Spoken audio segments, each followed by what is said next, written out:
അല്ല ഗൈസ്, അപ്പോൾ ഇന്നത്തെ കേക്ക് എന്ന് പറയുന്നത് ഭയങ്കര കോസ്റ്റ്ലി ആയിട്ടുള്ളൊരു കേക്കാണ്. സംഭവം നിങ്ങൾക്ക് കണ്ടപ്പോൾ തന്നെ മനസ്സിലായിട്ടുണ്ടാവുമല്ലോ. ഞാൻ ആദ്യമായിട്ടാണ് ഇങ്ങനെ ഒരു ഓർഡർ എടുക്കുന്നത് കേട്ടോ. എനിക്ക് ഇതുവരെയും കിട്ടിയിട്ടില്ല. അപ്പോൾ ഞാൻ കുറേ ബേക്കേഴ്സിൻ്റെയൊക്കെ വീഡിയോസ് കണ്ടിട്ടുണ്ട്, ഇതുപോലെ ഗിഫ്റ്റ് ഹൈഡ് ചെയ്തിട്ടുള്ള കേക്കൊക്കെ. അപ്പം ഞാൻ ആലോചിച്ചിട്ട് എനിക്ക് എന്താണ് ഇങ്ങനത്തെ ഓർഡറൊന്നും വരാത്തതെന്ന്. അങ്ങനെ ഇരിക്കുമ്പോഴത്തേ എനിക്കും കിട്ടിയൊരു ഓർഡർ. എനിക്ക് ഓർഡർ എടുത്തപ്പോൾ ഭയങ്കര സന്തോഷമായിരുന്നു കേട്ടോ. ചെയ്യാൻ ആഗ്രഹിച്ചിരുന്നൊരു ഡിസൈൻ എനിക്ക് കിട്ടിയല്ലോ, അല്ലെ അങ്ങനൊരു കേക്ക് കിട്ടിയല്ലോ എന്നുള്ള സന്തോഷം.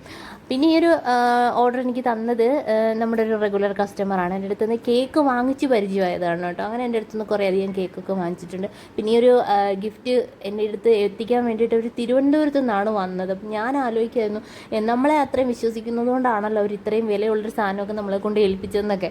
പിന്നെ കസ്റ്റമർ തന്നെ തന്നൊരു ഡിസൈനൊക്കെ ചെയ്ത് സെറ്റാക്കിയിട്ടുണ്ട്. അപ്പോൾ കേക്കിൻ്റെ ഫൈനൽ ലുക്ക് ഇങ്ങനെയാണ് വരുന്നത്. ഇഷ്ടപ്പെട്ടോ ഇല്ലയോ എന്നൊക്കെ കമൻറ്റ് ചെയ്യുക, ലൈക്ക് ചെയ്യുക. പിന്നെ നമ്മുടെ പേജ് ഒന്ന് ഫോളോ ചെയ്യണം കേട്ടോ. ഓക്കെ, അപ്പോൾ അടുത്ത വീഡിയോയിൽ കാണാം. താങ്ക്